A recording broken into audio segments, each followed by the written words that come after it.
ముఖేష్ అంబానీ, నీతా అంబానీల చిన్న కుమారుడు అనంత్ అంబానీ పెళ్లి ఎంతో వైభవంగా చేస్తున్నారు. ఈ పెళ్లికి వచ్చే సెలబ్రిటీలను చూడడానికి ప్రజలు ఎంతో ఆసక్తి చూపుతున్నారు.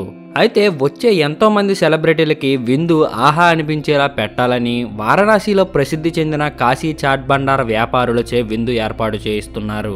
ఈ విందులో కుల్ఫీ, ఫలూదా, టిక్కీ, టమాటా చాట్, చానా కచోరీ, దహీపూరి, పాలక్ చాట్, బెనారస్ చాట్ వంటివి ఉన్నాయి.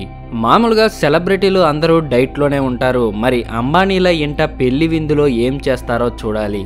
అయితే ఈ పెళ్లికి 5,000 కోట్లు ఖర్చు చేస్తున్నారట. ఈ 5,000 కోట్లు వారి కుటుంబానికి చాలా తక్కువే అన్నట్టు. వారి ఆస్తుల్లో కేవలం 0.5% మాత్రమే ఈ పెళ్లికి ఖర్చు చేస్తున్నారు. సాధారణమైన కుటుంబాలలో పెళ్లికి యావరేజ్గా వారి మొత్తం సంపాదనలో 5 నుంచి 15% వరకు ఖర్చు చేస్తారు. ఈ పెళ్లి 3 రోజుల పాటు వైభవంగా జరగనుంది. జూలై 12న శుభ్ వివాహ్, 13న శుభ్ ఆశీర్వాద్, 14న మంగళ ఉత్సవ్ అంటూ 3 రోజులు వేడుకలు జరగనున్నాయి. ఇలాంటి మరిన్ని ఇన్ఫర్మేటివ్ వీడియోస్ కోసం వెంటనే వీడియోకి లైక్ చేసి మన ఛానల్ని సబ్స్క్రైబ్ చేసుకోండి.